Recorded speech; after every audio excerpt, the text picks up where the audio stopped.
Tigre malaio, Panthera tigris jacksoni. É encontrado em áreas da Península de Malaca, na Malásia e Tailândia. Essa subespécie encontra-se em perigo crítico de extinção, contando com menos de 200 indivíduos.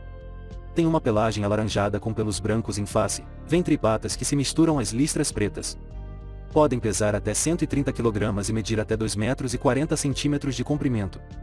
Alguns pesquisadores não o classificam como uma subespécie separada, mas sim como parte da raça de tigres de Bengala.